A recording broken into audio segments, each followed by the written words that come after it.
नमस्ते प्यारे दोस्तों। आज हम लोग वर्णिका के फर्स्ट चैप्टर को पढ़ेंगे। हमने बोला था अब से साइंस भी पढ़ाएंगे इसके बाद से। ठीक है, पहले हम वर्णिका फर्स्ट चैप्टर को दही वाली मगम्मा का पढ़ते हैं।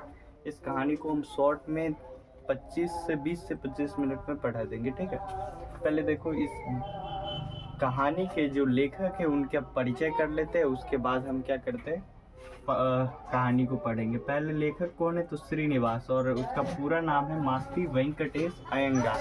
पूछा जाता है कि श्रीनिवास का पूरा नाम क्या है तो मास्ती वेंकटेश अयंगार है पूरा नाम।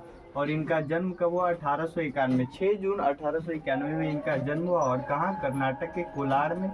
और इसका अनुवादक कौन है, मतलब यह किस भाषा से लिया गया है तो यह कन्नड़ भाषा से, यह कन्नड़ भाषा से लिया गया है। और इसका अनुवाद जो कन्नड़ भाषा कर्नाटक के भाषा से क्या किया है, हिंदी भाषा में कन्वर्ट कौन किए है तो B.R. नारायण। मतलब इसका अनुवाद किसने किया है तो B.R. नारायण ने अनुवाद किया है।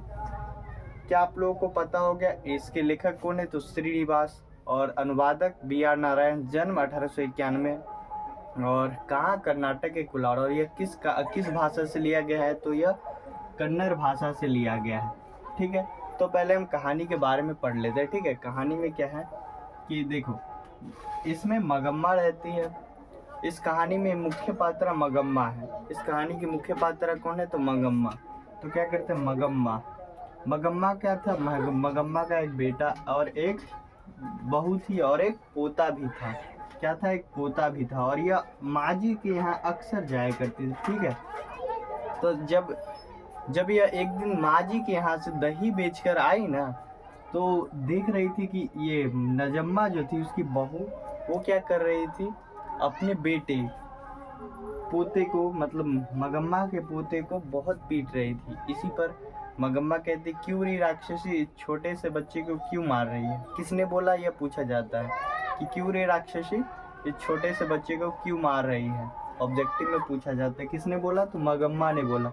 इस पर बहू बोलती है, क्या मुझे हक नहीं है मैं अपने बेटे को मारूं या कुछ भी करूं।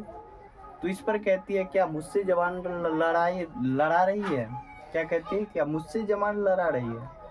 तो बोलती है मगम्मा की, क्या मुझसे जवान लड़ा रही है, आने दे तेरे घर वाले को, आज तुम्हारा खबर लेता हूँ। ठीक है, तो उसके बाद जब मगम्मा चली गई, जब रात को काम पर से बेटा आया तो मगम्मा बोलती है कि देख, आजकल बहू बहुत ज़्यादा बोल रही है और मुझसे जवान लड़ा रही है। तो मगम्मा क्या बोलती है, और इसके बाद बेटा इस पर क्या करता है, क्या बेटा भी वही बोलता है, क्या उसे हक नहीं अपने बेटे को डांटे पीटे प्यार करे। इस पर माँ बोलती है, इस पर माँ क्या बोलती है, क्या तू भी उसका तरफदारी कर रहा है तुम।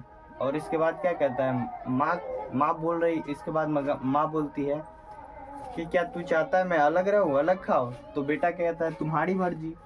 तो मगम्मा इस पर क्या कहती है, मैं दोपहर से ही, क्या चीज़, दोपहर से ही, मगम्मा क्या कहती है, दोपहर से ही, आज दोपहर से ही मैं क्या करता हूँ, से ही अलग हो जाती है और एक दूसरे कमरे में रहने लगती है। घर के सामने ही एक घर था, मान लो यहाँ पे है, और एक घर यहाँ पे सामने, एक छोटा सा मान लो ये भी घर बना देते। ठीक है, वहाँ रहने लगी।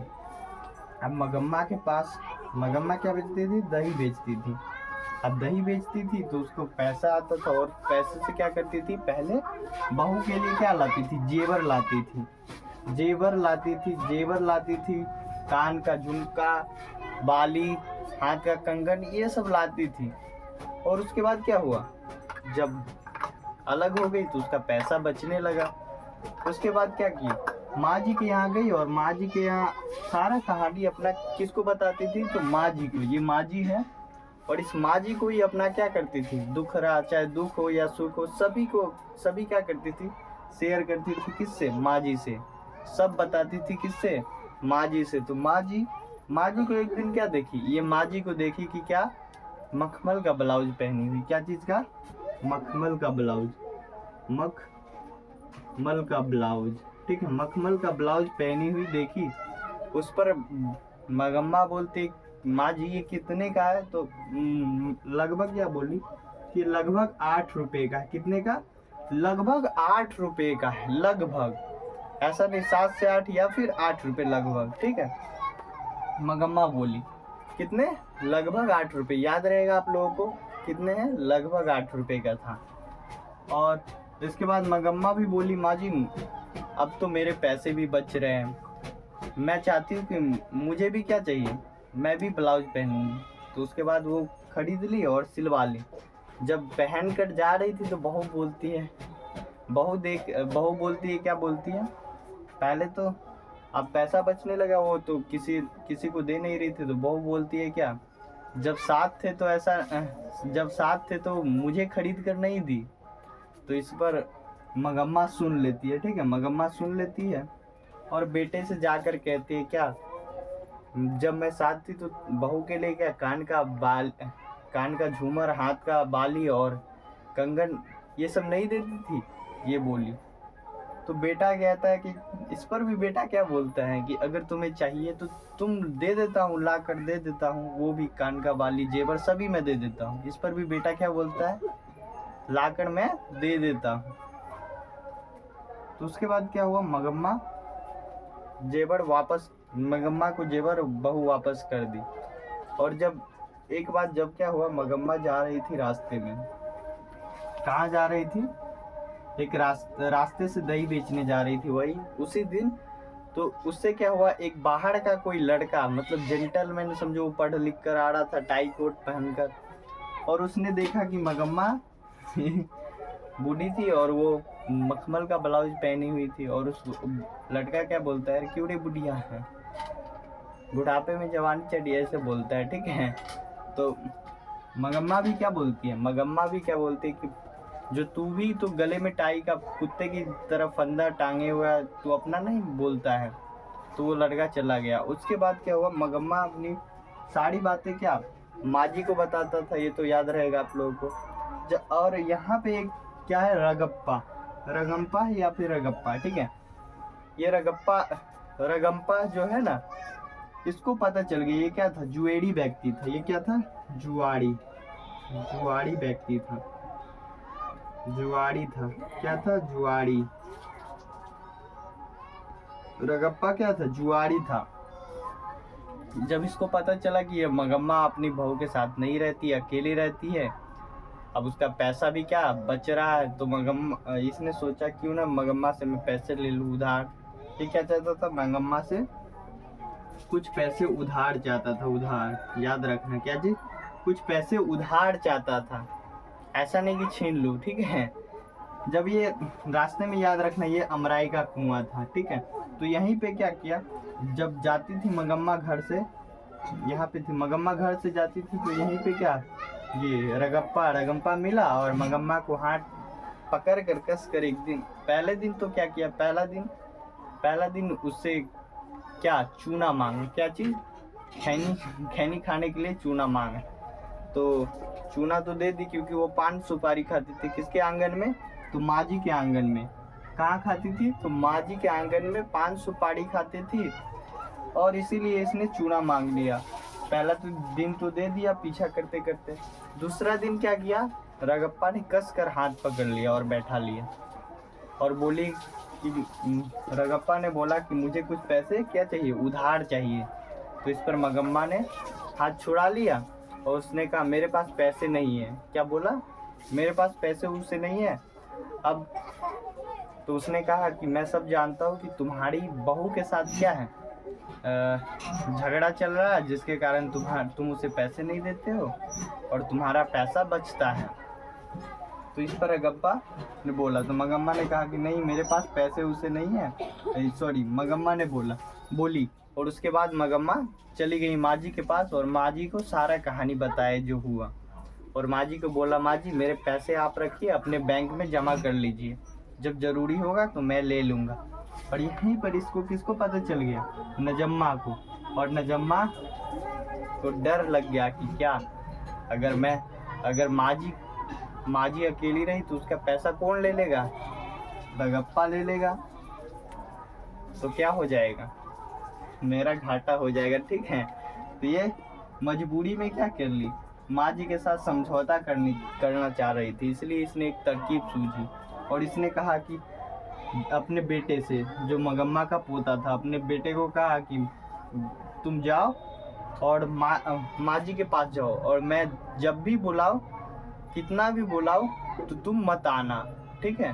उसके बाद पोता तो चला गया दादी के पास, और पोता भी चाहता था क्या कि दादी के पास रहे, ठीक है।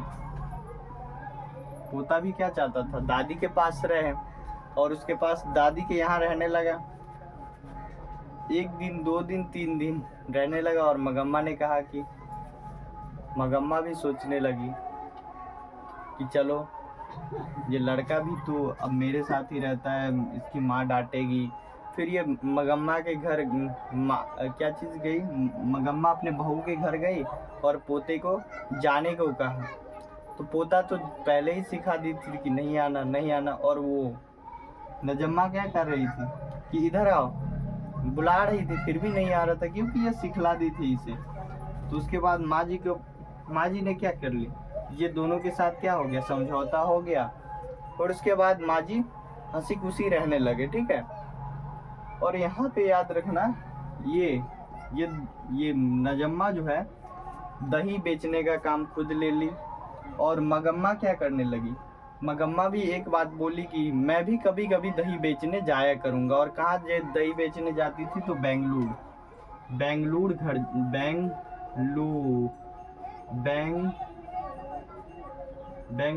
जाती थी, लूडू, ठीक है, याद रखना, बेंगलुरु दही बेचने जाती थी, ठीक है। और इसका घर बताना भूल गया, बैंकटपुर घर था। कहाँ, बैंकटपुर घर था, अबलूर के पास बैंकटपुर में। शायद बोला गया किताब में कि शायद इसका घर कहाँ है, तो अबलूर के पास वेंकटपुर में इसका घर था, ठीक है। याद रहेगा आप लोगों को? क्या आप लोगों को कहानी समझ में आया? और उसके बाद जब माँ जी के यहाँ गई तो अपना कहानी, ये नजम्मा भी अपना कहानी बताई, तो माँ जी को इसके बात पर भी भरोसा होने लगा। अब ये भी सोचने लगी मैं इसका मगम्मा की बात को सुनूं या फिर नजम्मा का बात की सुनूं, क्योंकि दोनों का बात सही ही कह रही थी। मगम्मा भी बोल रही थी कि अपने बेटे को मारने का हक नहीं है, मुझे भी हक नहीं है, पीटू, उसे दुलार करूँ, प्यार करूँ। इसके कारण क्या हो गया, यह कहानी यहीं पे समाप्त होता है, ठीक है।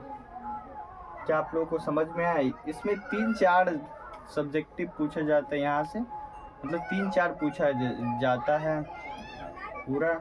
इसमें वर्णिका में 3-4 था, इसमें वर्णिका पूरा 5 चैप्टर है। इसमें से दो क्वेश्चन आते हैं एग्जाम में, कभी कभी 3 भी आ जाते क्योंकि 10 रहते हैं ना, ठीक है। 3 से 4 क्वेश्चन, तो 2 फिक्स रखना कि 2 वर्णिका से आएगा ही आएगा, ठीक है। सब्जेक्टिव में 2 नंबर का, ठीक है। यहाँ से ना तो आप लोगों का ऑब्जेक्टिव छूटेगा ना सब्जेक्टिव छूटेगा, ठीक है। यहाँ से क्वेश्चन एक सब्जेक्टिव आता है कि मगम्मा अपने बहू के साथ क्यों समझौता कर ली। पहला, क्योंकि मजबूरी में, अगर नहीं करती तो क्या होता, समझ रहे हो ना, उसका पैसा कौन ले लेता, बड़गप्पा ले लेता, ठीक है। आगे हम कराएंगे ऑब्जेक्टिव और सब्जेक्टिव एक ही साथ। तो मिलते हैं हम नेक्स्ट वीडियो में। आशा करता हूँ कि सब समझ में आया होगा और एक भी नहीं छूटा होगा। इसमें आप लोग को कहानी बढ़िया समझ में आया होगा। यह किस भाषा से, कन्नड़ भाषा से लिया गया है। इसके अनुवादक B.R. नारायण, इसका कवि को लेखक कौन है, तो श्रीनिवास है। यह क्या है, कहानी है, ठीक है। कौन कहानी है, तो ये कन्नड़ कहानी, कन्नड़ भाषा से लिया गया, ठीक है। तो मिलते हैं हम नेक्स्ट वीडियो में। आप लोग बढ़िया से पढ़ना, ठीक है।